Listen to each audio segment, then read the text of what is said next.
यदा यदा हि धर्मस्य ग्लानिर्भवति भारत अभ्युत्थानम् अधर्मस्य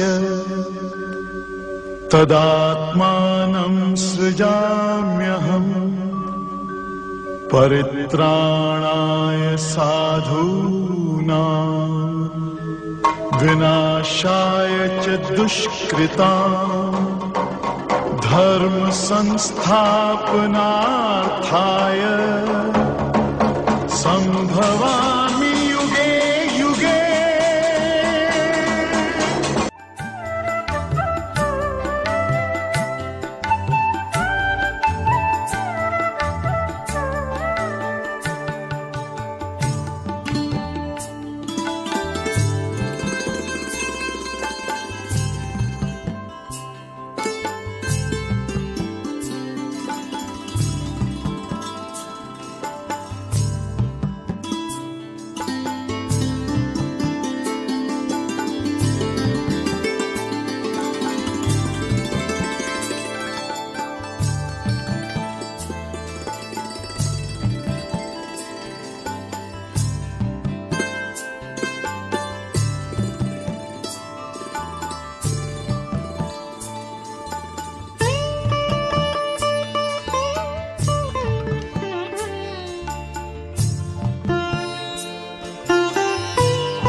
पाछळ व्यास विशाल बुद्धेः फुल्लारविन्दायत पत्रनेत्र येन त्वया भारत तैलपूर्ण प्रज्वाल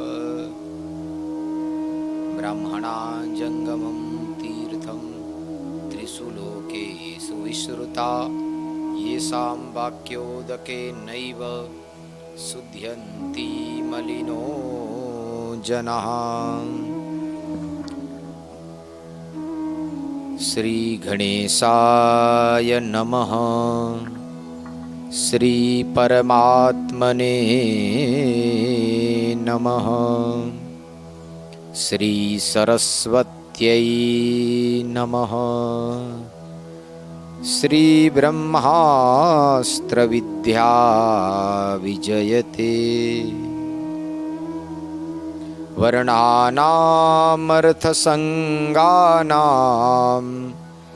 रसानां छन्दसामपि मंगलानां च कर्तारौ वन्दे वाणी विनायकौ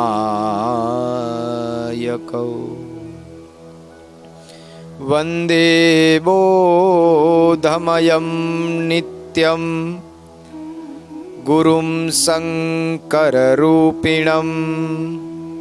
यमाश्रितो हि वक्रोऽपि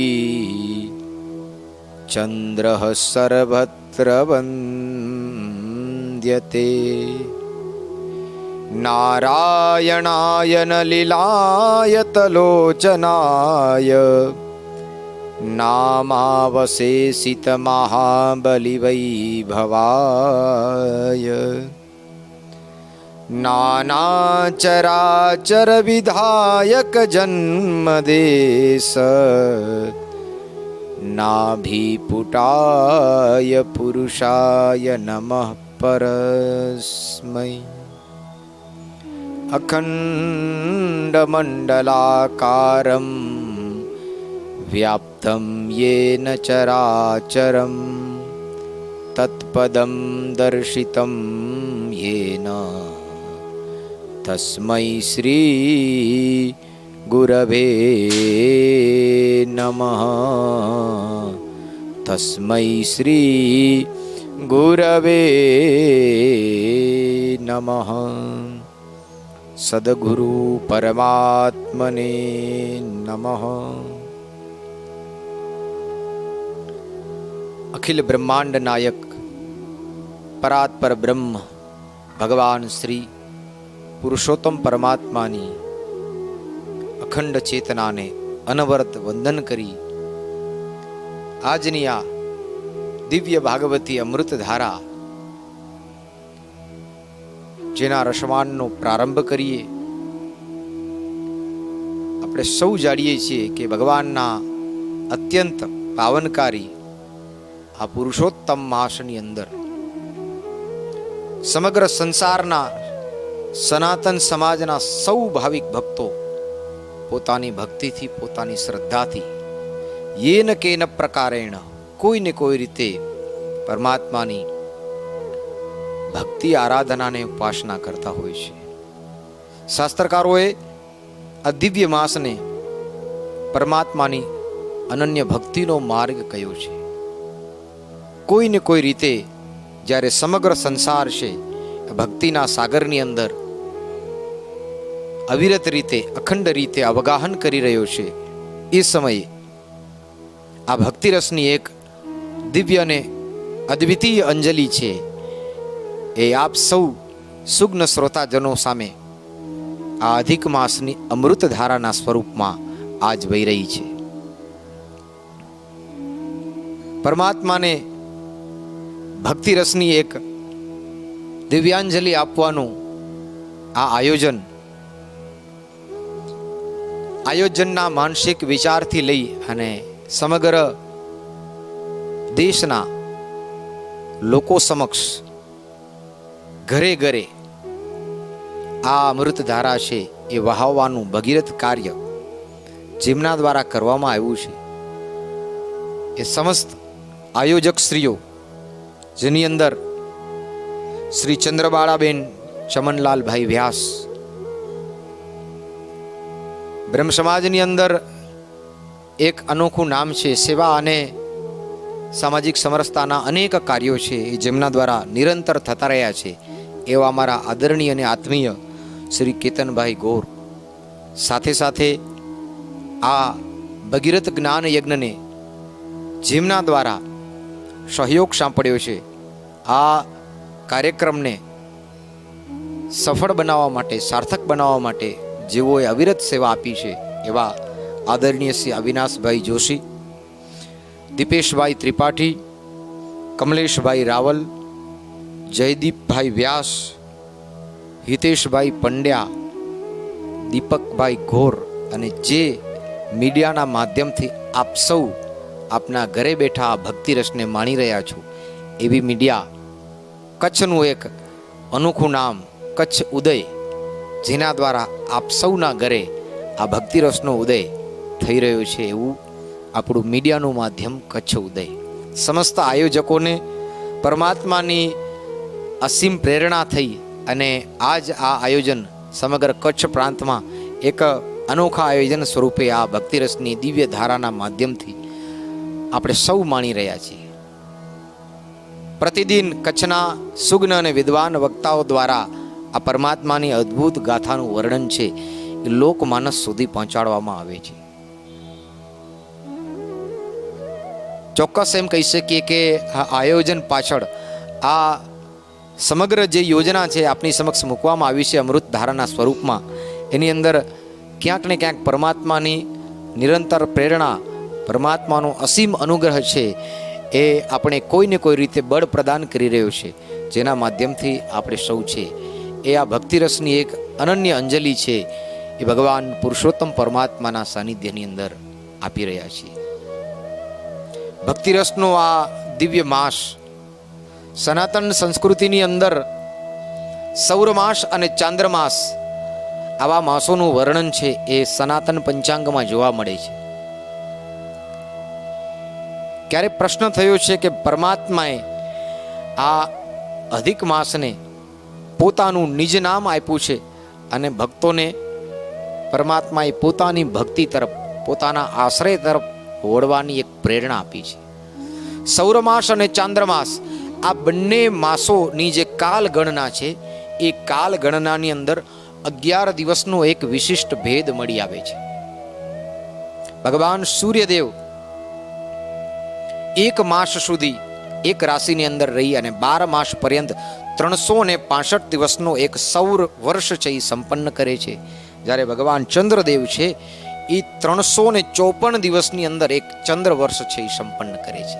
આ બંને વર્ષોની અંદર 11 દિવસનો ભેદ જોવા મળે છે અને પરમાત્માએ એ 11 દિવસનો ભેદ છે એનું સંકલન કરી અને દર 3 વર્ષે આપણને એક વિશેષ માસ સ્વરૂપી માધ્યમ છે પરમાત્માના ગુણગાન ગાવા માટે આપ્યું છે.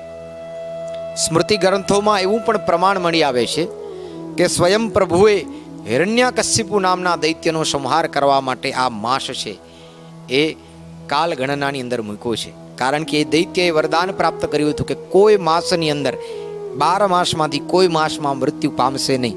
તો સ્વયં ભગવાને એના સંહાર માટે એક વિશેષ માસની રચના કરી અને હરિએ આ પૃથ્વીનો ભાર હર્યો હતો. એટલે આ પુરુષોત્તમ માસ પરમાત્માની અનન્ય ભક્તિનો માસ છે.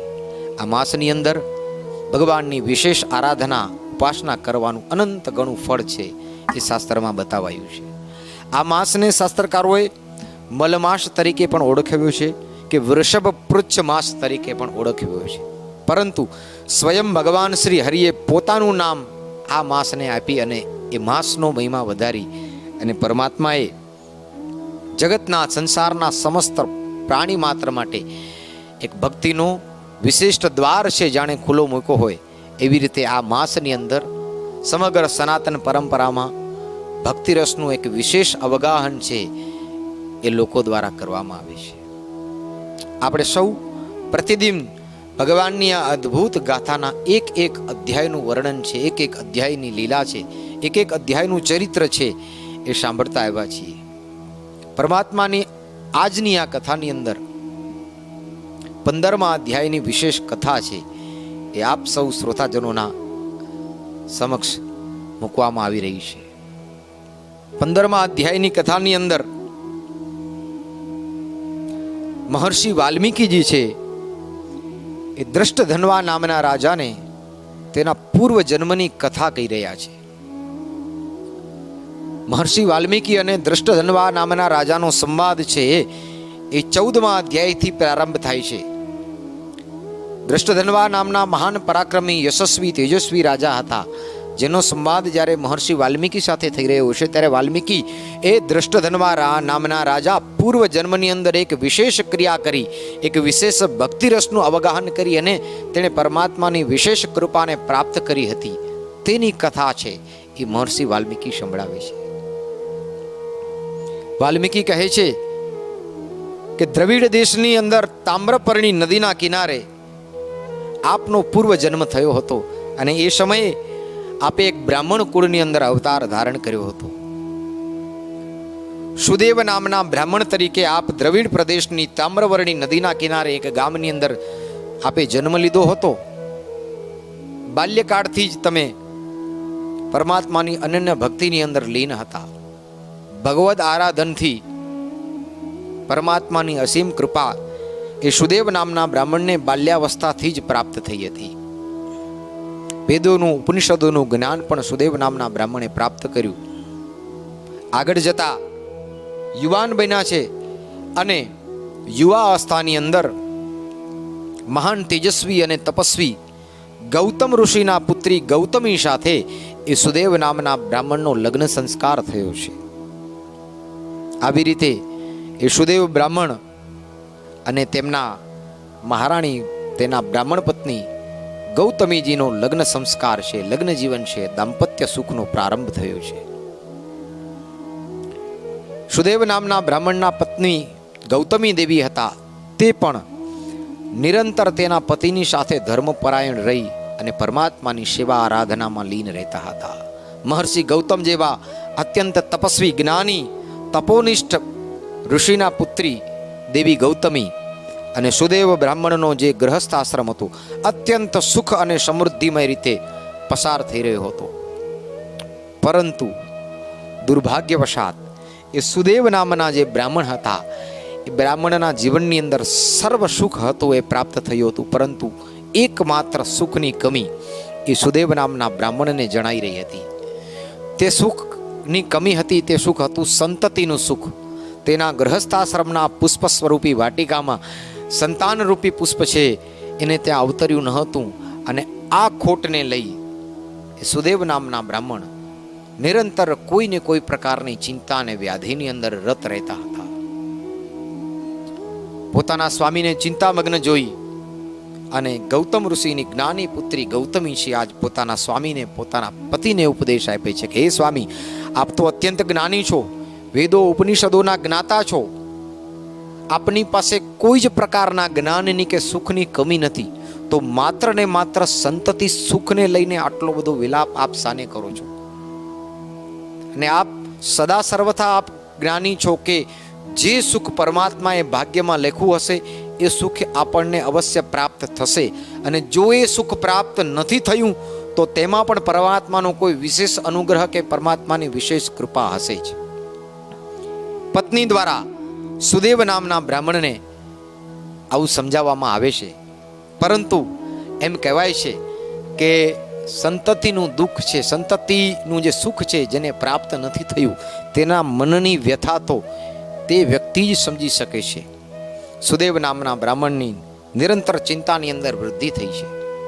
ત્યારે પત્ની ગૌતમીએ તેના સ્વામીને કહ્યું છે, શાસ્ત્રમાં લખ્યું છે કે ભગવાન પુરુષોત્તમ સ્વરૂપી નારાયણની જે ઉપાસના કરે છે, પરમાત્માની જે તપસ્યા કરે છે, એને ભગવત કૃપાથી અવશ્ય ઈચ્છિત મનોવાંછિત ફળની પ્રાપ્તિ થાય છે. પત્નીના કહેવાથી એ સુદેવ નામના બ્રાહ્મણ છે એ ભગવદ આરાધનની અંદર લીન થયા છે. સુદેવ નામના બ્રાહ્મણે પરમાત્માની કઠોર તપસ્યા કરી છે. નિરંતર ભક્તિ જાપની સાથે પરમાત્માને તેને અનેક પ્રકારે પ્રસન્ન કરવાના ઉપાયો કર્યા છે. એક દિવસ એ સુદેવ નામના બ્રાહ્મણની ભક્તિની જે પરાકાષ્ઠા હતી એ ઉચ્ચ સ્તર પર પહોંચે છે. સમગ્ર બ્રહ્માંડ છે એની અંદર તેની ઉર્જા છે જ્યારે વ્યાપ્ત થવા લાગે છે, ત્યારે વૈકુંઠની અંદર ભગવાન સ્વયં નારાયણને આ ઉર્જાનો અનુભવ થાય છે. ભગવાન ચતુર્ભુજ નારાયણ એ સમયે ગરુડજી ઉપર સવાર થઈ અને સુદેવ નામના જે બ્રાહ્મણ કઠોર તપશ્ચર્યા કરી રહ્યા હતા એ સમયે સ્વયં પરમાત્મા શ્રી હરિ છે એ પ્રગટ થાય છે. ચતુર્ભુજ સ્વરૂપની અંદર ભગવાન નારાયણને શ્રી હરિને સુદેવ નામના બ્રાહ્મણે જોયા છે. ગદગદિત થઈ આંખોમાંથી અશ્રુઓની ધારા વહી છે. દંડવત પ્રણામ કરી ભગવાન શ્રી હરિની સ્તુતિ એ સુદેવ નામના બ્રાહ્મણે તે સમય કરી છે. પરમાત્માએ બ્રાહ્મણને સાંત્વના આપી છે, પ્રસન્ન થઈ અને જ્યારે વર માગવાનું કહ્યું છે ત્યારે બ્રાહ્મણ કહે છે કે હે પ્રભુ, હે દીનાનાથ, સમગ્ર જગતનું સંસાર પાલન પોષણ કરનાર આપ છો. મને આપની કૃપાથી સમગ્ર સુખો છે, સમગ્ર સંપત્તિ સમૃદ્ધિ આદિ પ્રાપ્ત થયું છે, પણ જીવનમાં આજ એક ખોટ છે. જે ખોટની પૂર્તિ માટે, જે તૃષ્ણાની તૃપ્તિ માટે આજ આપના સાનિધ્યમાં હું આવ્યો છું. સુદેવ નામના બ્રાહ્મણે ભગવાન શ્રી હરિ પાસેથી પુત્ર સુખની કામના પ્રાપ્ત કરી છે. પુત્ર સુખની ઈચ્છા છે એણે સેવી છે. અને આ બાજુ ભગવાન શ્રી હરિ પરમાત્માએ આંખો બંધ કરીને જ્યારે સુદેવ નામના બ્રાહ્મણના ભાગ્યની અંદર જોયું છે, ભગવાન ચકિત થયા છે. અને પરમાત્મા શ્રી હરિએ બ્રાહ્મણને કહ્યું છે કે હે બ્રાહ્મણ શ્રેષ્ઠ, જો શક્ય હોય તો અન્ય સમસ્ત પ્રકારના સુખો અને સંપત્તિ હું આપને આપવા તૈયાર છું, પરંતુ આપ પુત્ર પ્રાપ્તિ માટેનું સુખ છે એની કામના રાખશો નહીં. કારણ કે આ એક જન્મ નહીં, પરંતુ આજ પછીના 7 જન્મમાં પણ તમારા ભાગ્યની અંદર સંતતિનું સુખ છે એ બ્રહ્માજીએ લખ્યું નથી. માટે તમને આ વર આપવા માટે હું અસમર્થ છું. પરમાત્મા શ્રી હરિનું આ વાક્ય સાંભળી અને પવનના વેગની અંદર જેમ કેળનું વૃક્ષ જમીન ઉપર ઢળી પડે એમ એ સુદેવ નામના બ્રાહ્મણ છે એ મૂર્છિત થઈને ઢળી પડ્યા છે. આ બાજુ સુદેવ પત્ની ગૌતમી દેવી પણ વિલાપ કરવા લાગ્યા છે. અને સમગ્ર આ વૃત્તાંત, આ કરુણ દ્રશ્ય જોઈ અને એ સમયે ભગવાન શ્રી હરિની સેવામાં ઉપસ્થિત ભગવાનના પાર્ષદ એવા ગરુડજી છે એ ગદગદિત થાય છે. ગરુડજીએ આ બ્રાહ્મણની સ્થિતિ જોઈ અને પરમાત્માને પ્રાર્થના કરી છે. એ સમયે ગરુડજી સ્વયં છે ભગવાન શ્રી હરિને વિનંતી કરે કે હે પ્રભુ, હે દીનાનાથ, જગતની અંદર કોઈ એવું પ્રાણી નથી કે જેના ભાગ્યને, જેના સુખને આપ બદલી શકતા નથી. પ્રભુ, આપ સર્વશક્તિમાન છો. આ સંસારને પલભરની અંદર એનું સર્જન કરવામાં અને એના વિનાશ કરવામાં આપ સર્વસમર્થ છો. તો હે પ્રભુ, આ બ્રાહ્મણની તપશ્ચર્યા, આ બ્રાહ્મણનું દુઃખ જોઈ અને મારું હૃદય પણ અત્યંત દ્રવી ઉઠ્યું છે. આ બાજુ ગરુડજીએ પણ પરમાત્માને પ્રાર્થના કરી. દેવી ગૌતમીની આંખોમાંથી પણ અશ્રુઓનો જ્યારે વિલાપ થયો, અશ્રુઓની જ્યારે ધારા વહી, ત્યારે સ્વયં નારાયણ છે આજ બ્રહ્માજી દ્વારા લખાયેલ જે લેખ હતા, જે ભાગ્ય હતા, એ લેખને પુનઃ લખવા માટે આજ નારાયણે પોતાની કલમ ઉપાડી છે. મિત્રો, આ ભક્તિની તાકાત છે કે જ્યારે કોઈ ભક્ત અનન્ય ભાવથી, અવિરત શ્રદ્ધાથી, દ્રઢ મનોરથથી પરમાત્માનું સાનિધ્ય લઈ લે છે. જગતની કોઈ તાકાત નથી, આ સંસારનું કોઈ એવું પરિબળ નથી કે એ વ્યક્તિથી પરમાત્માનું સાનિધ્ય પ્રાપ્ત કરવામાં એ વ્યક્તિને કોઈ પરિબળ છે એ દૂર રાખી શકતું નથી. પોતાના ભક્તની આ દયનીય સ્થિતિ જોઈને આજ સ્વયં હરિ છે એ બ્રાહ્મણના ભાગ્યની અંદર સંતાન સુખ લખવા માટે તૈયાર થયા છે. ભગવાને એ સુદેવ નામના બ્રાહ્મણને કહ્યું છે કે આજ સુધી મારા જીવનકાળ પર્યંત મેં ક્યારેય કોઈના ભાગ્યને પુનઃ નથી લખ્યું, પણ આજ તારી ભક્તિ જોઈ, તારી અનન્ય શ્રદ્ધા જોઈ અને પરમાત્મા શ્રી હરિએ એ બ્રાહ્મણના ભાગ્યને પુનર્લેખ્યું છે. અને ગરુડજીની વિનંતીથી, એ બ્રાહ્મણની શ્રદ્ધાથી, બ્રાહ્મણ પત્ની ગૌતમી દેવીની યાચનાથી આજ સ્વયં પરમાત્માએ એ સુદેવ નામના બ્રાહ્મણના ભાગ્યમાં સંતતિ સુખ લખ્યું છે. અને પરમાત્માની કૃપાથી એ સુદેવ નામના બ્રાહ્મણને ત્યાં, શ્રી હરિની કૃપાથી સુદેવ નામના બ્રાહ્મણને ત્યાં સંતાનનો જન્મ થાય છે. સુદેવ નામના બ્રાહ્મણ છે અત્યંત પ્રસન્ન થયા છે. આ સમગ્ર ગાથા જે છે એ વાલ્મીકી મુનિ દ્રષ્ટ ધનવા નામના રાજાને તેના પૂર્વ જન્મની કથા સંભળાવે છે કે હે રાજન, પૂર્વકાળની અંદર આપ એક બ્રાહ્મણ વંશની અંદર બ્રાહ્મણ કુળમાં અવતર્યા હતા અને એ સમયે તમે ભગવાનની વિશેષ અનન્ય ભક્તિ અને આરાધનાથી પોતાના બ્રહ્માજી દ્વારા લખાયેલા ભાગ્યને પણ તમે પરિવર્તિત કર્યું અને ભગવાનની એક વિશેષ છે, અવિચ્છિન્ન કૃપા છે પ્રાપ્ત કરી છે. ભગવાનની આ અદ્ભુત ગાથાનું 15 પુષ્પા, એક એક કથાની અંદર મને તમને એ ઉપદેશ મળે છે કે જો વ્યક્તિ પોતાની અનન્ય અતૂટ શ્રદ્ધાથી, અનન્ય ભક્તિ, પોતાનું સર્વસ્વ સમર્પણ જ્યારે શ્રી હરિના ચરણોમાં કરી દે છે, સાહેબ, જગતની કોઈ તાકાત, કોઈ એવું પરિબળ નથી કે એને એની ઈચ્છિત મનોકામનાને પૂર્વ કરવામાં વચ્ચે કોઈ બાધા સ્વરૂપ આવી શકે.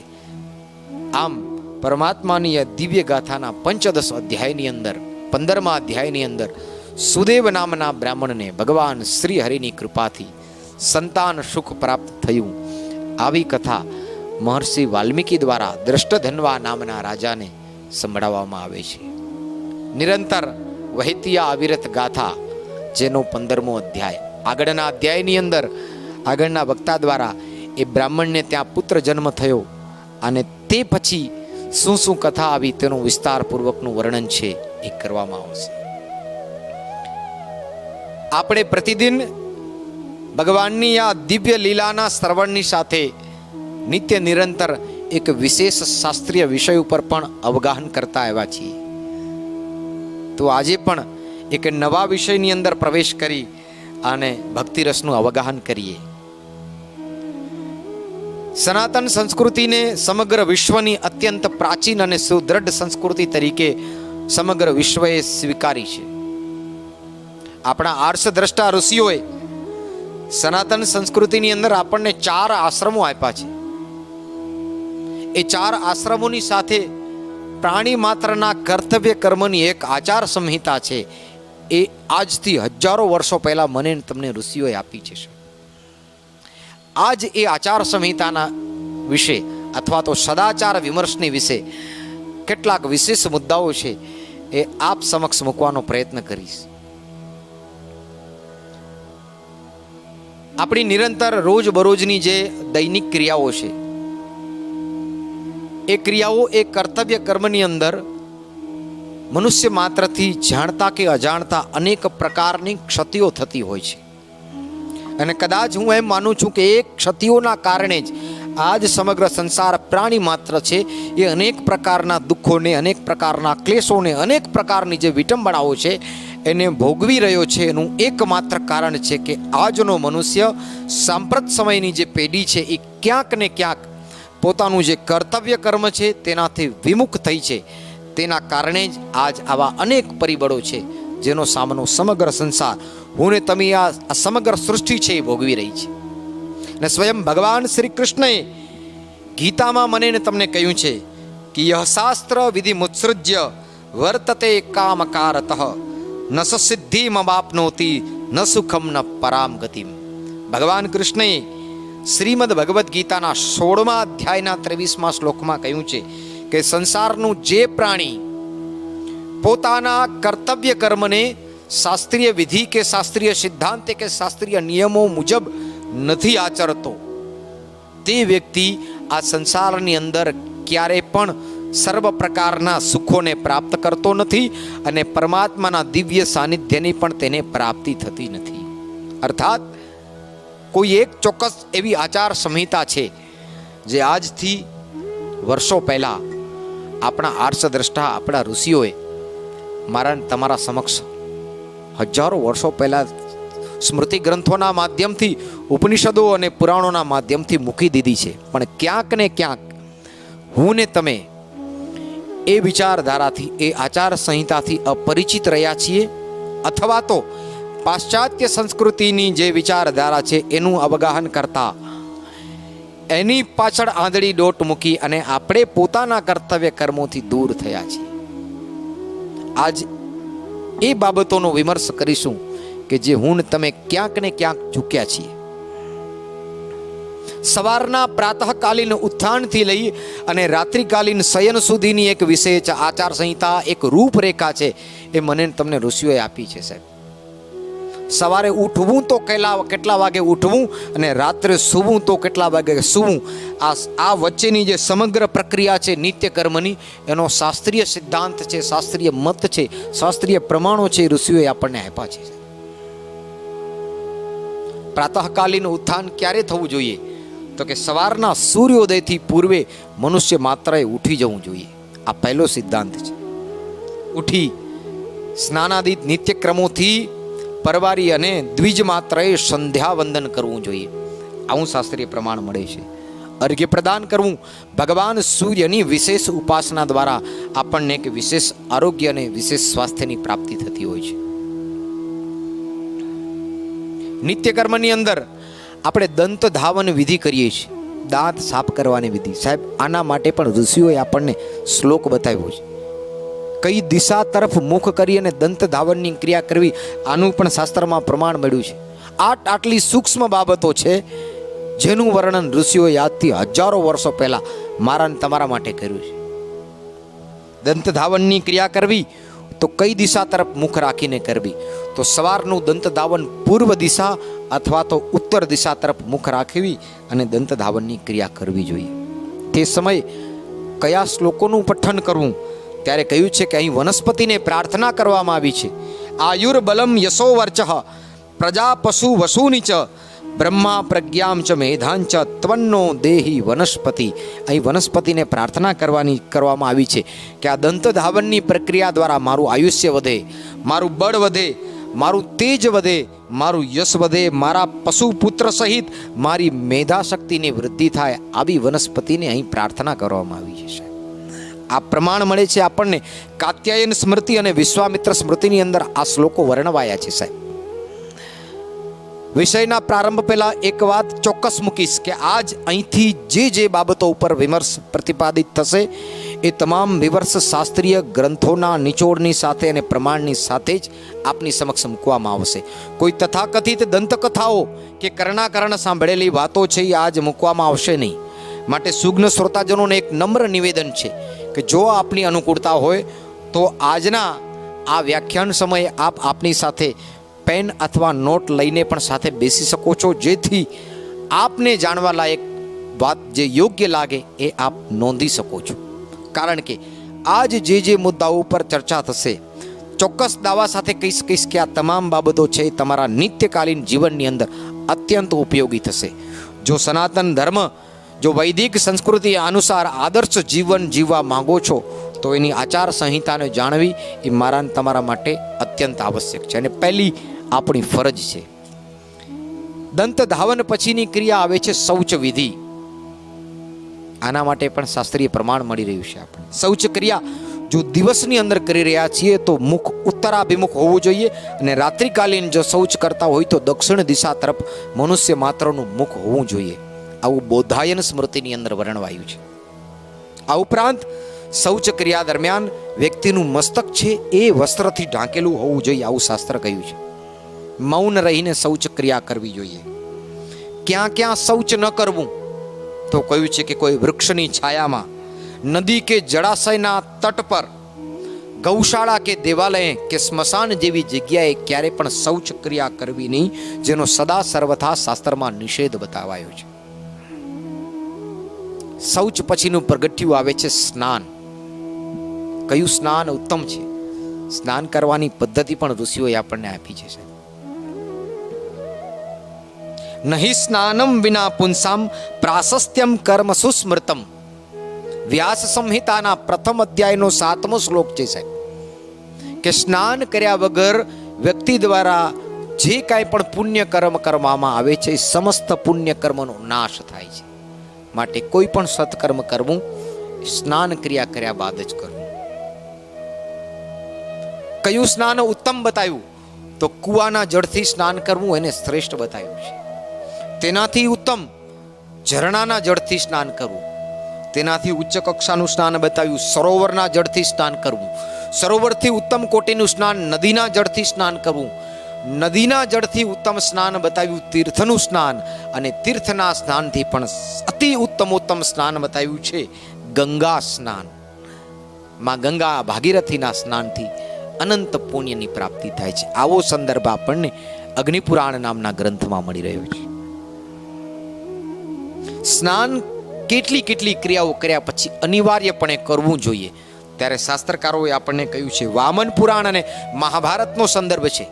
જો આપ સંદર્ભો નોટ કરતા હો તો કરી શકો છો. વામન પુરાણ અને મહાભારતમાં વર્ણવાયું છે કે તૈલાભ્યંગ કર્યા પછી, શરીર ઉપર તેલ લગાવ્યા પછી સ્નાન ફરજિયાત કરવું. આ પછી કહ્યું છે સ્મશાનેથી આવીને સ્નાન અવશ્ય કરવું. ક્ષૌર કર્મ કર્યા બાદ એટલે કે વાળ કે દાઢી કરાવ્યા બાદ સ્નાન ફરજિયાત કરવું. સ્ત્રી સંગ કર્યા બાદ સ્નાન અવશ્ય કરવું. સંક્રાંતિ સમયે સ્નાન અવશ્ય કરવું. પુત્ર જન્મ થયા બાદ સ્નાન અવશ્ય કરવું. સૂતક પૂર્ણ થયા બાદ સ્નાન અવશ્ય કરવું. અને અંતમાં કહ્યું છે કે સૂર્ય ગ્રહણ કે ચંદ્ર ગ્રહણની સમાપ્તિ બાદ મનુષ્ય માત્રએ ફરજિયાત અવશ્યપણે સ્નાન કરવું જ. આટલી ક્રિયાઓ સ્નાન માટે વિહિત બતાવી છે. મિત્રો, આપણે પરિકલ્પના કરીએ કે કેટલી બાબતોનું ધ્યાન છે આપણા ઋષિઓએ મારા અને તમારા માટે રાખ્યું છે. પુરુષો માટે વિશેષ સ્વરૂપમાં મહાભારતમાં કહેવાયું છે કે પુરુષોએ માથાબોળ સ્નાન કરવું, મસ્તક પર જળ રેડી અને ફરજિયાત સ્નાન કરવું. તે જ સ્નાન પુરુષ માત્ર માટે માન્ય સ્નાન ગણવામાં આવશે. આવો સંદર્ભ મહાભારત અને વામન પુરાણના 14મા અધ્યાયના 53મા શ્લોકમાં આપણને મળી આવે છે. સ્નાન પછીનું પ્રકરણ છે વસ્ત્ર ધારણ. કેવા પ્રકારના વસ્ત્રો પહેરવા? ત્યારે શાસ્ત્રકારો કહે છે, માર્કંડેય પુરાણની અંદર વર્ણન છે કે મનુષ્ય માત્રએ હંમેશા શુદ્ધ વસ્ત્રો પહેરવા, અપવિત્ર કે અશુદ્ધ વસ્ત્રો ધારણ કરવાનો સદા સર્વથા નિષેધ બતાવ્યો છે. આ ઉપરાંત એક કારિકા મળી આવે છે, વર્જ્યમ ચ વિદૃશમ વસ્ત્રમ. અર્થાત બહુ સમજવા જેવી વાત છે. આ ભૂલ સમાજમાં આપણાથી ઘણી વખત થઈ છે.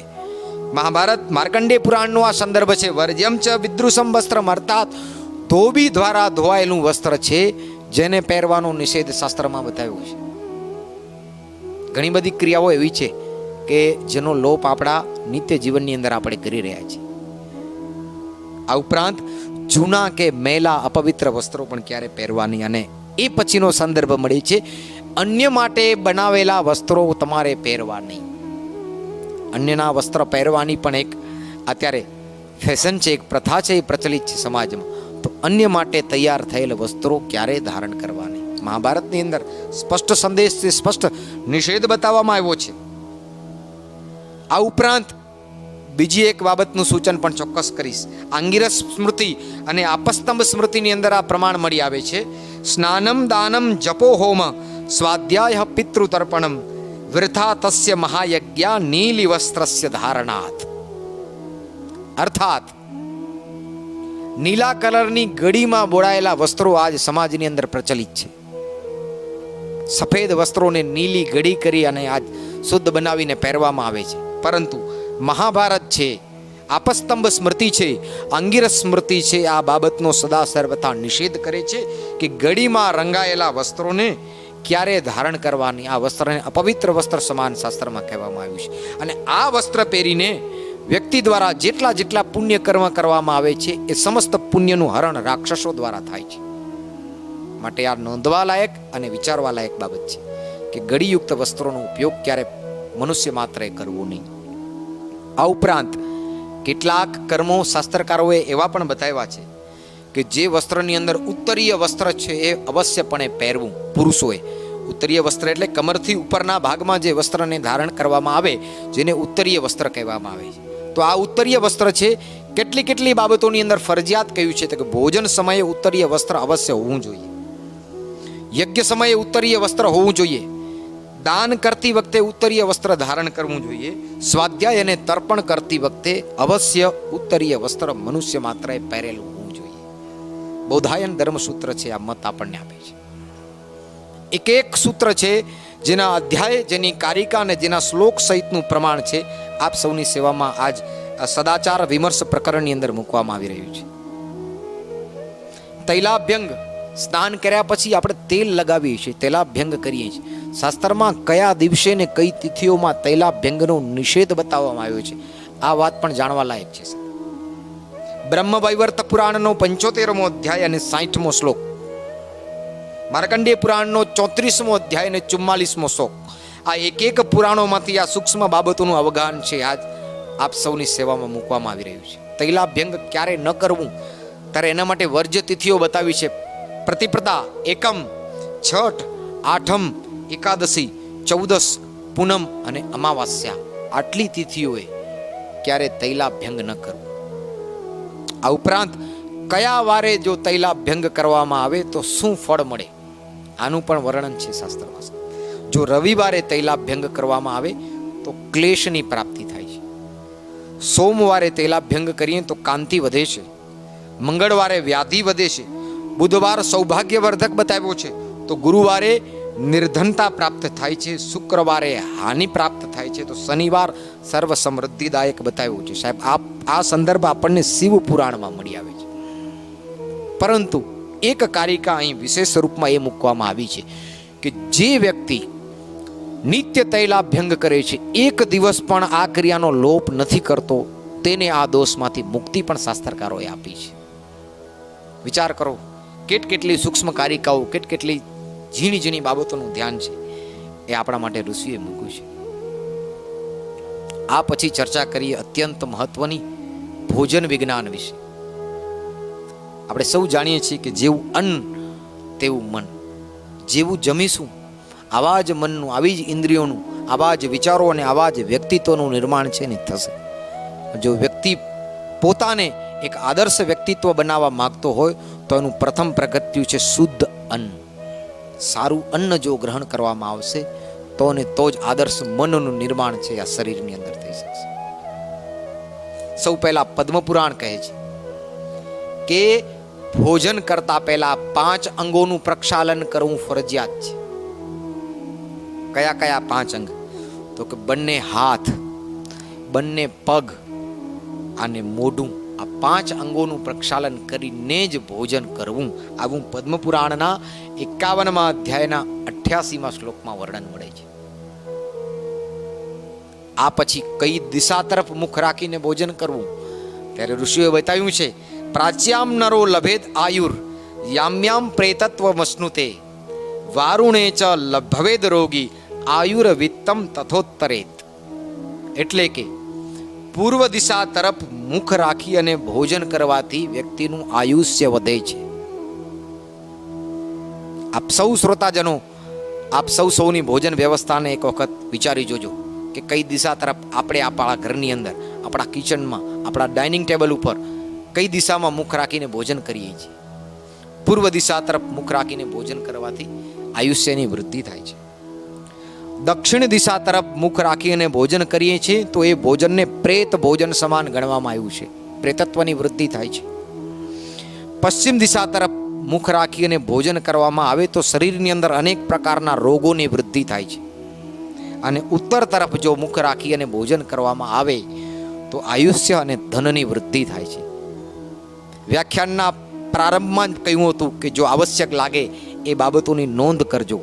આટલી સૂક્ષ્મ બાબતો આપણા જીવનમાં આપણે ક્યાંક ચૂકીએ છીએ. માટે પૂર્વ અને ઉત્તર દિશા તરફ મુખ કરીને જ મનુષ્ય માત્રએ ભોજન કરવું. સ્નાન કર્યા બાદ જ ભોજન કરવું. દેવતાઓનું ગૌ શ્વાન આદિનો ભાગ કાઢીને જ ગૃહસ્થીએ ભોજન ગ્રહણ કરવું. આ પહેલા અન્ન ગ્રહણ કરવાનો અધિકાર મનુષ્યનો નથી. ભોજન ક્યારે ન કરવું, ત્યારે કહ્યું છે કે સંધ્યા સમયે ક્યારે ભોજન ન કરવું. સંધ્યાકાળની અંદર ભોજન, અધ્યયન, સ્ત્રી સંગ આ બધી જ બાબતોનો નિષેધ બતાવ્યો. સંધ્યા સમયે ક્યારે ભોજન ન કરવું. તૂટેલા વાસણમાં ક્યારે ભોજન ન કરવું. આ ઉપરાંત પથારીમાં બેસીને પણ ક્યારે ભોજન ન કરવું અને અર્ધરાત્રિએ પણ ક્યારે ભોજન ન કરવું. આપણે ત્યાં એક પરંપરા ચાલુ છે, જ્યારે ઉપવાસ કે વ્રત કરતા હોઈએ છીએ ત્યારે કેટલાક લોકોમાં એવી માન્યતા પ્રવર્તે છે કે રાત્રે 12 વાગે એટલે ઉપવાસ પૂર્ણ. પરંતુ સાહેબ, એ રાત્રે 12 વાગે તારીખ બદલે છે. દિવસ તો સૂર્યોદયથી સૂર્યોદય સુધીનો જ રહે છે. માટે એ મતનું ખંડન અહીં સદા સર્વથા સિદ્ધ થાય છે કે રાત્રે 12 વાગે ભોજન ક્યારે કરવું નહીં. આ ઉપરાંત ગ્રહણ સમયે ભોજન ન કરવું. આપણે ત્યાં પરંપરા વૈદિક કાળથી ચાલી આવી છે કે ગ્રહણ સમયે આપણે ક્યારે અન્નનો દાણો, જળ માત્ર પણ ગ્રહણ કરતા નથી. શા માટે? તો એનું પ્રમાણ શાસ્ત્રમાં દેવી ભાગવતમાં મળી આવે છે. 35મા અધ્યાયનો 11મો શ્લોક છે કે ગ્રહણ સમયે જો ભોજન તમે કરો છો તો કેવું ફળ મળે છે, કેવું પરિણામ ભોગવવામાં આવે છે. કહ્યું છે, યો ભુંક્તે જ્ઞાનહીનશ્ચ ગ્રહણે ચંદ્ર સૂર્યયો અરુણતુંદમ સા યેત્યેવા પ્યન્નમાનાબ્દ એવ ચ. એટલે કે સૂર્યગ્રહણ કે ચંદ્રગ્રહણ સમયે જે વ્યક્તિ ભોજન ગ્રહણ કરે છે, અન્ન ગ્રહણ કરે છે, એ વ્યક્તિ જેટલા અન્નના દાણા પોતાના શરીરમાં નાખે છે એટલા વર્ષો સુધી અરુણતુદ નામના ઘોર નરકની અંદર એ વ્યક્તિને વાસ મળે છે. અને એટલા વર્ષ સુધી એ વ્યક્તિ ઉદર પીડાથી રોગી થાય છે. આવું પ્રમાણ દેવી ભાગવતના 35મા અધ્યાયના 11મા શ્લોકમાં મૂકવામાં આવ્યું છે. માટે ગ્રહણ સમયે ક્યારે ભોજન કરવું નહીં. આ ઉપરાંત બીજી એક બાબતનું પણ ચોક્કસ ધ્યાન દોરીશ કે એક વાસણમાં, એક પાત્રમાં 2 લોકોએ સાથે ભોજન ન કરવું. આજની વેસ્ટર્ન પરંપરાની અંદર, આધુનિક કલ્ચરની અંદર એક થાળીની અંદર ઘરના પરિવારના ઘણા બધા લોકો છે કેટલાક સમાજમાં જમતા હોય છે, પરંતુ આપણા માટે એનો નિષેધ બતાવ્યો છે. એક પાત્રની અંદર 2 લોકોએ સાથે ભોજન ન ગ્રહણ ન કરવું. રજસ્વલાના હાથનું અન્ન ક્યારે જમવું નહીં. અંધારામાં કે સ્નાન કર્યા વિના પણ ક્યારે ભોજન ન કરવું. મહાભારતના અનુશાસન પર્વના 104મા અધ્યાયનો 60મા શ્લોકમાં વર્ણન છે કે આટલી પ્રક્રિયા હોય, આટલા સમય ભોજન કે અન્ન ગ્રહણ કરવું નહીં. આ ઉપરાંત આપણે આપણા વડીલો પાસે અથવા તો આયુર્વેદમાં એવું જાણ્યું છે કે કાંસ્ય પાત્રની અંદર ભોજન કરવાનું વિશેષ મહત્વ છે. આજ પણ ઘણા વડીલો કાંસાની થાળીમાં જમે છે. કાંસ્ય પાત્રમાં ભોજન કરવાથી આયુષ્ય વધે છે, બુદ્ધિ વધે છે, બળ વધે છે અને યશની પ્રાપ્તિ થાય છે. પરંતુ અહીં બ્રહ્મ વૈવર્ત પુરાણમાં રવિવારના દિવસે કાંસ્ય પાત્રમાં ભોજનનો નિષેધ બતાવ્યો છે. બ્રહ્મ વૈવર્ત પુરાણ 75મો અધ્યાય અને 61મો શ્લોક. અન્ય બધા જ દિવસે કાંસ્ય પાત્રમાં ભોજન ગ્રહણ કરવું, પરંતુ રવિવારે ત્યાગ કરી અને કાંસ્ય પાત્રમાં ભોજન કરવું. આજ કેટલીક પરંપરા સમાજમાં એ પણ જોવા મળે છે. નાના બાળકોમાં પણ ઘણી એવી ટેવો હોય છે કે વામ હસ્તે ને ભોજનમ, ડાબા હાથથી જમવામાં આવે છે. સાહેબ, આપણી શાસ્ત્રીય પરંપરા નથી. ડાબા હાથથી જમીએ તો શું ફળ મળે? ઘણા લોકોનો આવા પ્રશ્નો હોય છે સાહેબ, કે ચલો આપણે જમણાથી જમીએ છીએ કે ડાબાથી જમીએ છીએ, અન્ન તો એ જ છે ને. શરીરને શું ખબર પડશે કે આ ડાબાથી જમ્યું છે કે હમણાંથી જમ્યું છે? પાચન તંત્ર શું જાણવાનું છે? પણ સાહેબ, એ જમેલા અન્નનો દુષ્પરિણામ આપણને ભોગવવું પડે છે. મહાભારતના દ્રોણ પર્વની અંદર અને અત્રિ સ્મૃતિની અંદર આનું વર્ણન છે કે ડાબા હાથથી જો ભોજન કરો, ઇવન ડાબા હાથથી જળપાન કે પયપાન પણ કરવાનો નિષેધ બતાવ્યો છે. કરીએ તો શું થાય? મહાભારત વર્ણવે છે કે વામ હસ્તે ન યો ભુંક્તે પયઃ પીબતિ વા દ્વિજઃ સુરાપાનેન તત્તુલ્યમ મનુ સ્વાયમ ભુવો બ્રવીત. એટલે કે જો વામ હસ્તથી ડાબા હાથથી ભોજન કરવામાં આવે તો એ અન્નને વિષ સમાન શાસ્ત્રકારોએ ગણાવ્યું છે. પાણી પીવામાં આવે ડાબા હાથથી કે જળ દૂધ પીવામાં આવે તો એ દૂધને કે પાણીને મદિરા સમાન શાસ્ત્રની અંદર બતાવવામાં આવ્યું છે. માટે ડાબા હાથથી ક્યારે અન્ન ગ્રહણ કરવું નહીં. અન્નની ક્યારે નિંદા ન કરવી.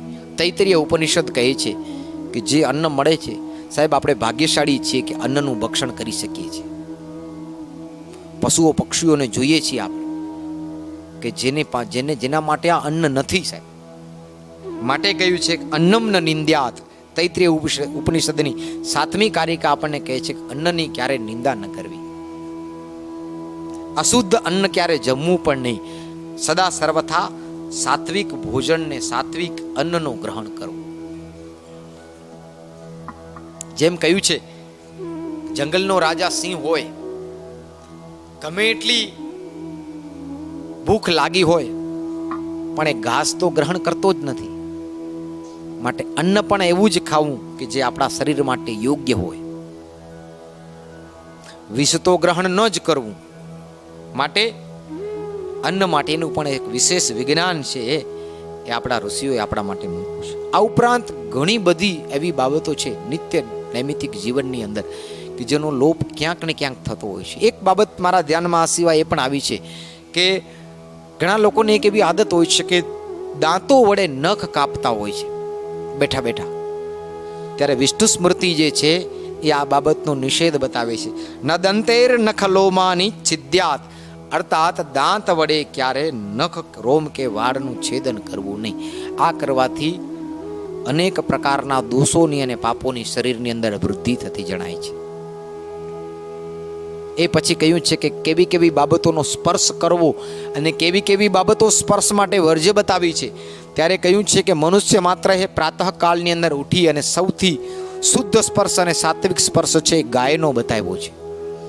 સ્પૃષ્ટાશ્ચ ગાવઃ સમયંતિ પાપમ, કે જે વ્યક્તિ નિત્ય સવારે વહેલા ઉઠી અને ગાયનો સ્પર્શ કરે છે સાહેબ, એના અનેક પ્રકારના પાપ દોષ છે એ નિવૃત્ત થઈ જાય છે. અને શરીર, એનું અંતઃકરણ છે, એની અંદર સમસ્ત પ્રકારની મલિનતા દૂર થઈ અને શુદ્ધ અને શુભ્ર બને છે. બૃહદ પારાશર સ્મૃતિ આ વર્ણન કરે છે. 5મા અધ્યાયની 10મી કારિકા. સ્પૃષ્ટાશ્ચ ગાવઃ સમયંતિ પાપમ, ગાયનો સ્પર્શ કરવાથી અનેક પ્રકારના પાપ છે એ દૂર થઈ જાય છે. આ ઉપરાંત કઈ કઈ જગ્યાએ પગ ન ડાળવો, પગથી સ્પર્શ કેટલી જગ્યાએ ન કરવું. ત્યારે કહ્યું છે કે ગાય, અગ્નિ, માતા, બ્રાહ્મણ, પિતા, બહેન, ગુરુ, બાળક કે વડીલ વૃદ્ધનો ક્યારેય પણ પગ વડે સ્પર્શ કરવો નહીં. આનું સૂચન આપણને માર્કંડેય પુરાણની અંદર મળી આવે છે, અધ્યાય નંબર 14 અને કારિકા નંબર 59, જેની અંદર કહ્યું છે કે આટલી બાબતોનો મનુષ્ય માત્રએ ક્યારેય પણ પગ વડે સ્પર્શ કરવો નહીં. વિચાર કરો, કેટલી સુંદર મજાની એક આચાર સંહિતા, આદર્શ જીવન જીવવાની એક રૂપરેખા છે એ આપણને પરમાત્માએ આપી છે. આ જગતની અંદર, સંસારમાં જો અત્યંત ભાગ્યશાળીઓ હોય ને તો ભાગ્યશાળી એ મનુષ્ય માત્ર છે. અને જેને આ ભારત જેવા ભવ્ય સંસ્કૃતિમય વર્ષની અંદર દેશમાં જન્મ મળ્યો છે, બાકી આ બધી આચાર સંહિતાનું પાલન સાહેબ વિદેશોમાં નથી થતું, અને એના દુષ્પરિણામો આજ પણ આપણી સામે પ્રત્યક્ષ છે કે એ લોકો ભોગવી રહ્યા છે. જ્યારે આપણે એક આદર્શ સમાજ તરીકે વિશ્વની અંદર જીવી રહ્યા છીએ, કારણ કે આપણા માટે જીવન જીવવાની એક આચાર સંહિતા પૂર્વ નિર્ધારિત છે. જ્યારે એને માટે સવારે ઉઠીને શું કરવું ને એની રૂપરેખા કોઈએ નથી આપી, આજ સુધી કોઈએ નથી આપી, જ્યારે આપણા માટે વર્ષોથી પૂર્વ નિર્ધારિત છે. આ ઉપરાંત સ્નાન કેવી કેવી જગ્યાએ અવશ્ય કરવું કે પતિત વ્યક્તિનો જો સંગ થઈ જાય, સ્પર્શ થઈ જાય, ચાંડાલનો સ્પર્શ થઈ જાય, ગોભક્ષી વ્યક્તિનો સ્પર્શ થઈ જાય, શ્વાન કે રજસ્વલા સ્ત્રીનો જો સ્પર્શ થઈ જાય તો મનુષ્ય માત્રએ અવશ્ય સ્નાન કરવું. આવું પ્રમાણ પદ્મપુરાણની અંદર મળી આવે છે કે આટલી જગ્યાએ ચોક્કસ સ્નાન કરી જ લેવું. આ ઉપરાંત ગાયોની સેવા કરવી અને ગૌ મહિમાની ગાયોની રક્ષા કરવાનું શાસ્ત્રમાં અનંત ગણું પુણ્ય છે. અનેક પ્રમાણો છે. આપણા એક એવો સ્મૃતિ ગ્રંથ નથી, એક એવો પુરાણ નથી કે જેની અંદર ગાયના મહિમાનું વર્ણન ન હોય સાહેબ. ગાવો દેયા સદા સક્ષ્યામ પાત્યામ પોષ્યાશ્ચ સર્વદા કહ્યું છે કે ગાયનું દાન કરવું જોઈએ, ગાયની રક્ષા કરવી જોઈએ, ગાયની સેવા કરવી જોઈએ. ગાયના રક્ષણથી, ગાયના દાનથી, ગાયની સેવા કરવાથી મનુષ્ય માત્રએ અનેક પ્રકારના પુણ્યો છે એની પ્રાપ્તિ થાય છે. એમ કહેવાયું છે કે ગાય જે ભૂમિ ઉપર વાસ કરે છે ને એ ભૂમિના પણ સમસ્ત પ્રકારના દોષો છે એને ગાય હરી લે છે. સમરાંગણ સૂત્રધાર નામના ગ્રંથમાં વર્ણવવામાં આવ્યું છે કે ગમે તેવા પ્રકારની અનિષ્ટ ભૂમિ હોય સાહેબ, ગમે એવો જમીનનો દોષ હોય, પરંતુ 6 માસ સુધી વાછરડા સહિતની ગાય જો એ ભૂમિ ઉપર નિવાસ કરે છે સાહેબ, એ ભૂમિના સમસ્ત દોષોનું હરણ કરી લે છે. ગાયની અંદર આ તાકાત છે કે ભૂમિની તમામ પ્રકારની અશુદ્ધિ છે એ ગાય હરી લે છે. આજ પણ ભારતના દક્ષિણ ભારતમાં પરંપરા છે કે જ્યારે કોઈ વ્યક્તિ મોટા ભવનનું મકાનનું નિર્માણ કરે કે મોટા દેવાલયનું નિર્માણ કરવામાં આવે ત્યારે તે ભવન કે દેવાલયની અંદર સૌ પ્રથમ પહેલો પ્રવેશ છે એ ગાયનો કરાવવામાં આવે છે. મનુષ્ય એનો અધિકારી પછી છે, પહેલો એમાં અધિકાર છે ગાયનો. એટલા માટે સનાતન સંસ્કૃતિની અંદર ગૌ મહિમાનો, ગૌ પૂજાનો, ગૌ સેવાનો અનેરો મહિમા છે એ ઋષિઓએ આપણને આપ્યો છે. આ ઉપરાંત એક ચોક્કસ વાત છે એ મારે આપ સૌ સમક્ષ મૂકવી છે કે આજ પાશ્ચાત્ય પ્રણાલીની અંદર, આ પાશ્ચાત્ય યુગમાં આપણે જ્યારે જીવીએ છીએ ત્યારે ઘણા બધા એવા પ્રાણીઓ છે જેનું પાલન અને પોષણ મનુષ્યો પોતાના ઘરમાં કરી રહ્યા છે. વિષ્ણુ પુરાણની અંદર સંદર્ભ છે, નોંધ કરવી હોય તો કરી શકાય છે. વિષ્ણુ પુરાણના 6 અધ્યાયનું 21મી કારિકા અને બ્રહ્મ પુરાણના 22મા અધ્યાયનો 20મો શ્લોક એક અદ્વિતીય બાબત છે એ આપ સૌ સમક્ષ, સમાજ સમક્ષ મૂકવા જઈ રહ્યો છું. અહીં કારિકા કહેવામાં આવી છે કે માર્ગાર કુટચ્છાગ સ્વવરાહ વિહંગમમ પોષકમ નરકમ યાતિ તમૈવ દ્વિજ સત્તમ. આટલા પ્રાણીઓનું પોષણ મનુષ્ય માત્રએ પોતાના ઘરમાં તો ક્યારેય જ ન કરવું. જેમ કે ચંપલ છે એનું સ્થાન પગની અંદર છે, જેને મસ્તક ઉપર મૂકવી એ હિતાવહ નથી. એવી જ રીતે આટલા પ્રાણીઓ જેની અંદર કહેવાયું છે કે બિલાડી, મરઘો, બકરો, કૂતરો, સુવર અને અનેક પ્રકારના પક્ષીઓ, નખ રહિત પક્ષીઓ છે, નખ સહિતના પક્ષીઓ, આવા પક્ષીઓનું પોષણ મનુષ્ય માત્રએ પોતાના ઘરમાં ક્યારેય ન કરવું. અને જો આવું કરવામાં આવે તો બ્રહ્મપુરાણ કહે છે કે એ વ્યક્તિ કૃમિપૂય નામના નરકનો અધિકારી બને છે. એને અનેક વર્ષો સુધી કૃમિપૂય નામના નરકમાં રહેવું પડે છે. આજ પાશ્ચાત્ય સંસ્કૃતિની અંદર જોઈએ છે કે જે સ્થાન માતા પિતાને નથી મળતું, જે સ્થાન પોતાના સ્વજનોને નથી મળતું, એ સ્થાન શ્વાન આદિ પશુઓને આજ સમાજમાં મળી રહ્યું છે. આપણું દુર્ભાગ્ય છે સાહેબ, આપણી કરુણતા છે સંસ્કૃતિની કે ક્યાંક ને ક્યાંક આપણે હું ને તમે આ બાબતોમાં ચૂક્યા છીએ સાહેબ. પ્રાણી માત્ર પ્રત્યે સંવેદના છે, જીવ માત્ર પ્રત્યે દયા છે, પરંતુ જેનું સ્થાન જ્યાં હોવું જોઈએ ત્યાં જ એ વસ્તુ અને વ્યક્તિ શોભે છે. સ્થાન ભ્રષ્ટાન શોભનતે. આજ પશુઓ પ્રત્યે સંવેદના હોવી એ આપણી ફરજ છે સાહેબ. કૂતરાની સેવા કરો, શ્વાન આદિ પશુઓને તમે અન્ન આપો, પરંતુ પોતાની એટલી નિકટ પણ ન લઈ આવો કે જ્યાં એ સ્થાનના અધિકારી એ પશુઓ નથી. જેમ પહેલાં કહ્યું કે ચંપલનું સ્થાન પગમાં છે, જેને જો તમે મસ્તક ઉપર લઈને ફરશો તો સદા સર્વતા હાસ્યને પાત્ર થશો. માટે શાસ્ત્રકારોએ નિષેધ આપ્યો છે. કુક્કુટે સૂન કે ચૈવ હવીર નશ્યંતી દેવતા. સાહેબ મહાભારત કહે છે મહાભારતના અનુશાસન પર્વના 127મા અધ્યાયનો 16મો શ્લોક, કુક્કુટે સુનકે ચૈવ હવિર નશ્યંતિ સર્વદા. જે ઘરમાં કૂતરાઓ પાડવામાં આવે છે તે ઘરનું ક્યારે અન્ન છે એ દેવતાઓ ગ્રહણ કરતા નથી. તે ઘરના વ્યક્તિ દ્વારા કરવામાં આવતી તમામ યજ્ઞ ક્રિયાઓ, તમામ સત્કર્મો છે એ રાક્ષસો હરી જાય છે સાહેબ. આ મહાભારતનું પ્રમાણ છે. કૃતાકૃત વાત કે તથાકથિત દંતકથા નથી.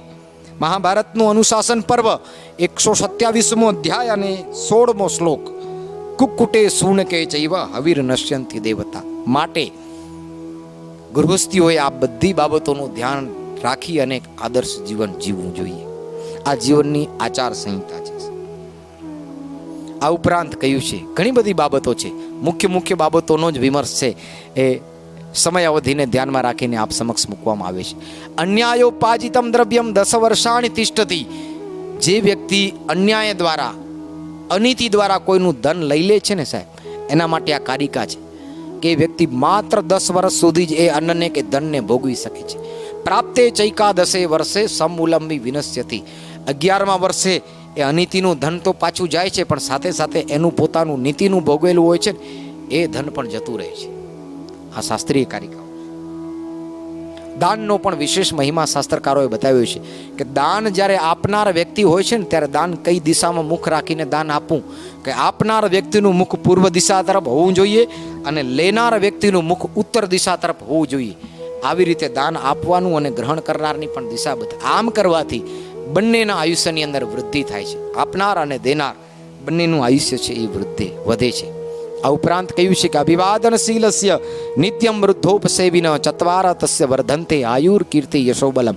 જે ઘરની અંદર નિત્ય વડીલોની સેવા થાય છે, માતા પિતા આદિ જે વૃદ્ધો છે એની સેવા થાય છે, એની જીવનની અંદર નિત્ય 4 પ્રકારની વૃદ્ધિ થાય છે. કઈ 4 પ્રકારની વૃદ્ધિ? તો કે તેનું આયુષ્ય વધે છે, એની કીર્તિ વધે છે, તેનું યશ વધે છે અને તેના બળની અંદર નિરંતર વૃદ્ધિ થતી હોય છે. જો આવી કામના હોય તો આટલી બાબતોનું ચોક્કસ ધ્યાન રાખો. તીર્થ સ્થાનની અંદર ગયા, તીર્થ સ્નાનમાં જઈને ક્યારેય પણ દોષ કે પાપ કરવા નહીં.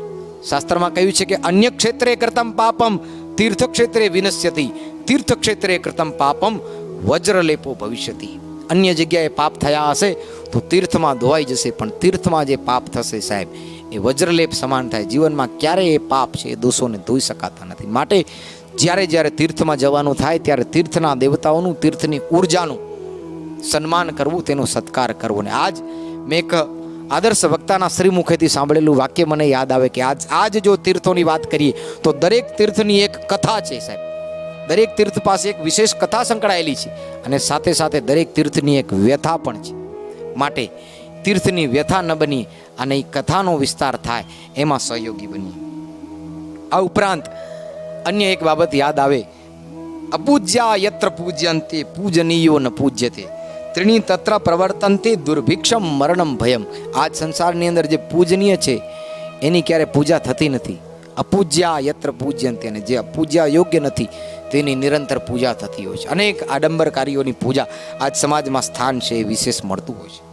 સ્કંદ પુરાણ કહે છે કે આવી ક્રિયા જ્યાં થાય છે, અપૂજનીયોની જ્યાં પૂજા થતી હોય છે, પૂજનીયો જ્યાં સત્કારથી વંચિત રહેતા હોય ત્યાં 3 પ્રકારની હાનિ થાય છે. શું કહે છે?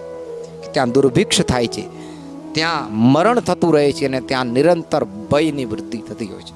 આવો સ્કંદ પુરાણનો અમૃત છે. આ ઉપરાંત શાસ્ત્રની અંદર બ્રાહ્મણની નિંદા કરવાનો પણ નિષેધ બતાવ્યો છે. બ્રાહ્મણની નિંદા કરવાથી પણ અનેક પ્રકારના દોષો અને અનેક પ્રકારના પાપના સહભાગી મનુષ્ય માત્રએ થવું પડતું હોય છે. હવે પછીનું એક સુંદર મજાની વાત છે કે લક્ષ્મીનો વાસ ક્યાં નથી સાહેબ, જેની બધાને જરૂર છે. કઈ એવી ક્રિયા આપણે કરીએ છીએ જેનાથી લક્ષ્મી આપણાથી દૂર થતી હોય છે.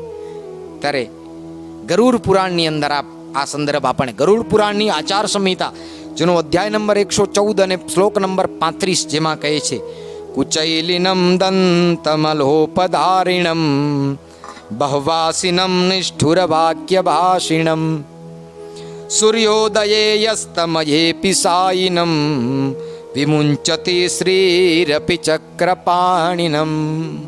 કેટલી જગ્યાએ લક્ષ્મી નથી રહેતા તો કહ્યું છે કે જે વ્યક્તિ મેલા વસ્ત્ર પહેરે છે ત્યાં ક્યારે લક્ષ્મી સ્થાન નથી ગ્રહણ કરતા. આ ઉપરાંત કહ્યું છે કુચૈલિનમ દંતમલોપધારિણમ, જે વ્યક્તિ નિત્ય સવારે ઉઠી દાંત સાફ કરતા નથી તેને ત્યાં પણ લક્ષ્મી ક્યારે વાસ કરતા નથી. જે અત્યંત ભોજન કરે છે તેને ત્યાં પણ ક્યારે લક્ષ્મી સ્થાન ગ્રહણ કરતા નથી. આ ઉપરાંત કહ્યું કે જે નિત્ય કઠોર વચન બોલે છે, અપશબ્દો બોલે છે, અશાસ્ત્રીય વચનો બોલે છે, ત્યાં પણ લક્ષ્મીજી ક્યારે સ્થાન ગ્રહણ કરતા નથી. આ ઉપરાંત કહ્યું કે સૂર્યોદય અને સૂર્યાસ્તના સમયે જે વ્યક્તિ શયન કરે છે તેને ત્યાં પણ લક્ષ્મી સ્થાન ગ્રહણ કરતા નથી. માટે સૂર્યોદય પહેલા ઉઠી જવું. અને આ ક્રિયા જો સ્વયં નારાયણ દ્વારા કરવામાં આવે તો પણ લક્ષ્મી એનો ત્યાગ કરે છે. આવું પ્રમાણ ગરુડ પુરાણની આચાર સંહિતામાં મળે. માટે જો શુભ લક્ષ્મીની કામના હોય તો આટલી ક્રિયાઓથી દૂર રહેવું. આ ઉપરાંત કહ્યું છે કે ભીના પગે રાત્રિકાળમાં ક્યારે સૂવું નહીં, જેનાથી લક્ષ્મી ક્યારે ઘરમાં વાસ કરતા નથી. ભીના વસ્ત્રો ઘરની બહાર રાત્રિએ ક્યારે સૂકવવા નહીં, જેનાથી પણ લક્ષ્મી ઘરથી દૂર જાય છે. અને નખથી ઘાસ કે જમીનને જો ખોતરવામાં આવે છે તો પણ ઘરની અંદરથી લક્ષ્મીનો નિરંતર ક્ષય થાય છે.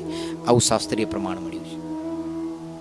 આ ઉપરાંત લગ્ન સંસ્કાર દાંપત્ય સુખના એક બે મુદ્દાઓ છે આપની સમક્ષ મૂકવા માંગીશ કે કેવા વ્યક્તિ સાથે, કેવા પાત્ર સાથે લગ્ન સંસ્કાર થાય. આજ આ બાબતની ખૂબ આવશ્યકતા છે સમાજની અંદર. શાસ્ત્રમાં કહ્યું છે કે માતૃપક્ષથી 5મી પેઢી અને પિતૃપક્ષથી 7મી પેઢીની જે કન્યા હોય એ વિવાહ કરવા માટે વર્જ્ય છે. માતાના પક્ષથી 5 પેઢી સુધીનો જો સંબંધ એ કન્યા સાથે હોય અને પિતાના પક્ષથી 7 પેઢીની જે કન્યા હોય જેની સાથે સંબંધ થતો હોય તો આવી કન્યા સાથે ક્યારે પણ લગ્ન સંસ્કાર કરવાની. આવું પ્રમાણ વશિષ્ઠ સ્મૃતિ અને યાજ્ઞવલ્ક્ય સ્મૃતિ આપણને આપે છે.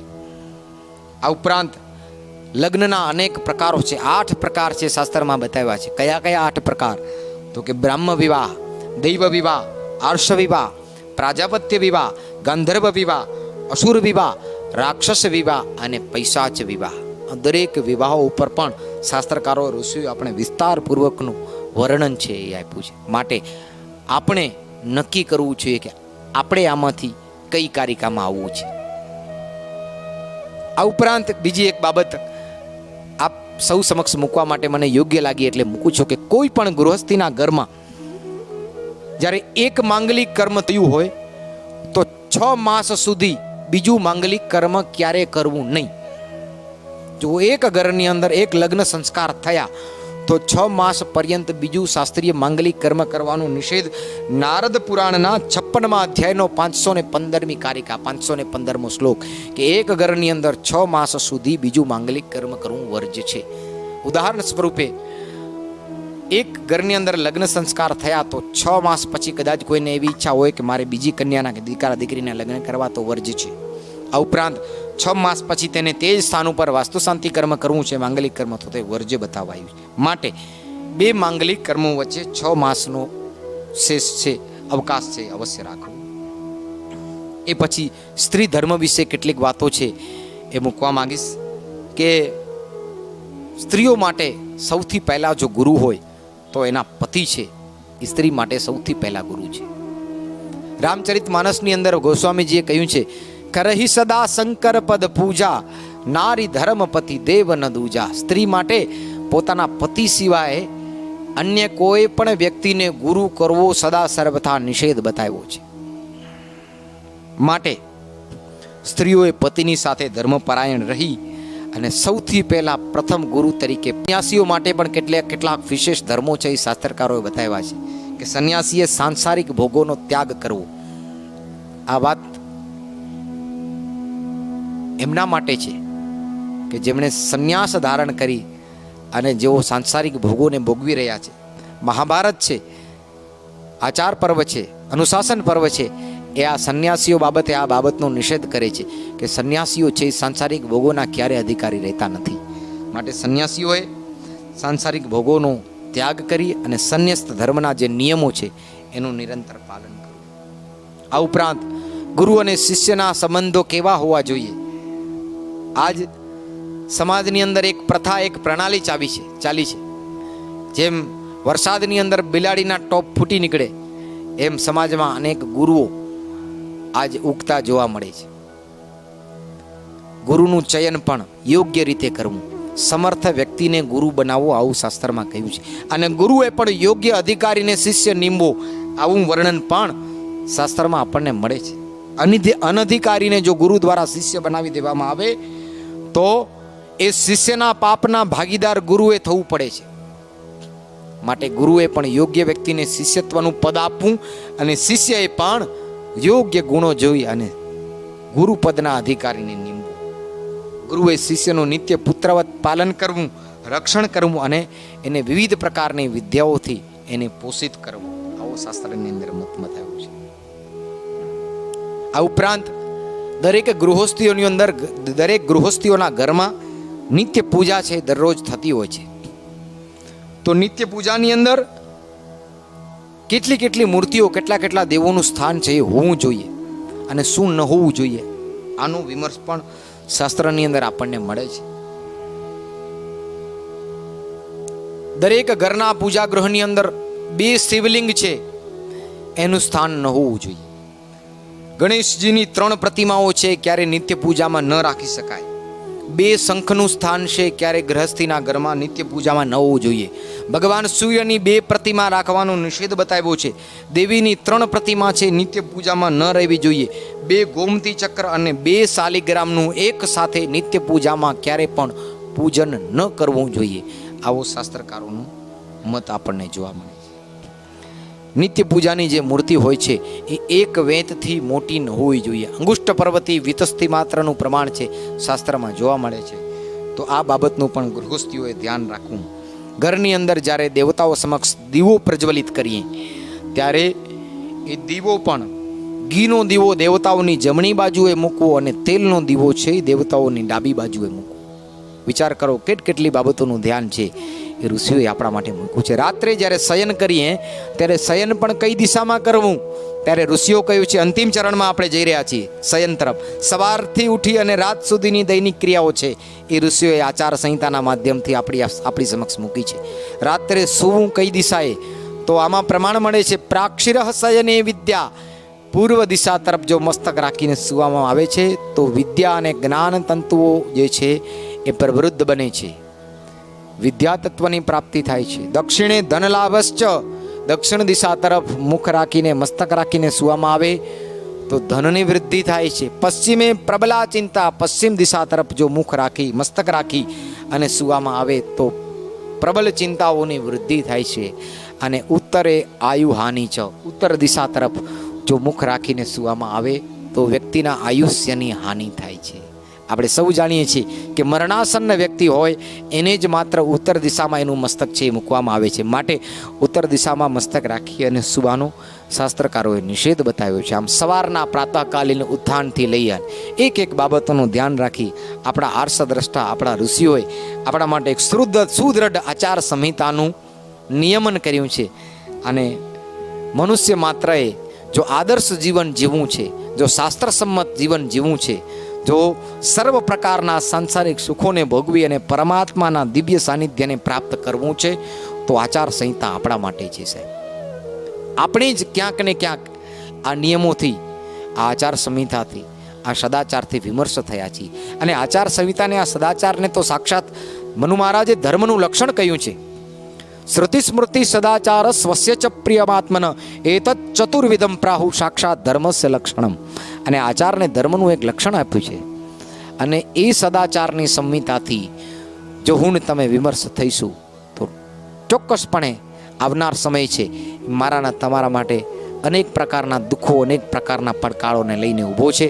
માટે આ અમૃતધારાના માધ્યમથી આજ પરમાત્માની 15 અધ્યાયની કથાની સાથે સાથે સનાતન સંસ્કૃતિની આચાર સંહિતા આપ સમક્ષ મૂકી છે. આમાં જે કાંઈ પણ વિચારો હતા એ શાસ્ત્ર મતોને ધ્યાનમાં લઈ, શાસ્ત્રીય જે સંદર્ભો છે એને ધ્યાનમાં લઈ અને આપ સૌની સેવામાં મૂકવાનો પ્રયત્ન કર્યો છે. કદાચ સમસ્ત કર્મ દરમિયાન કોઈ વાણી દોષથી ક્ષતિ થઈ હોય તો એને ક્ષમ્ય ગણજો, પરંતુ જે સિદ્ધાંતો છે એ શાસ્ત્રોએ આપણને આપ્યા છે અને એનું અનુસરણ કરવું, એનું પાલન કરવું એ આપણી પ્રથમ ફરજ સમજી અને આપણે એક આદર્શ જીવન જીવીએ એવી આપ સૌ સુગ્ન શ્રોતાજનો પાસે કામના.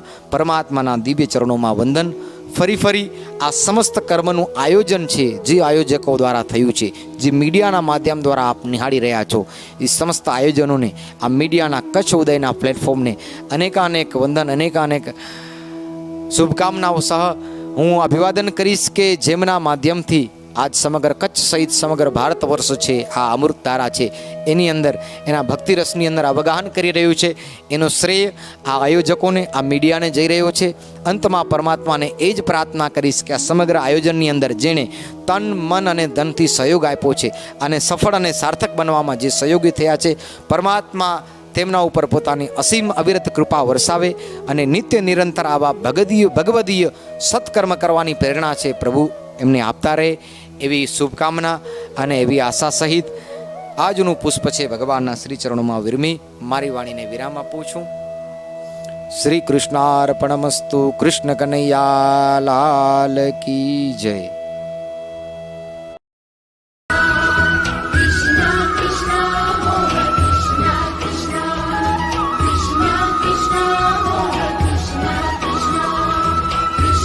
Krishna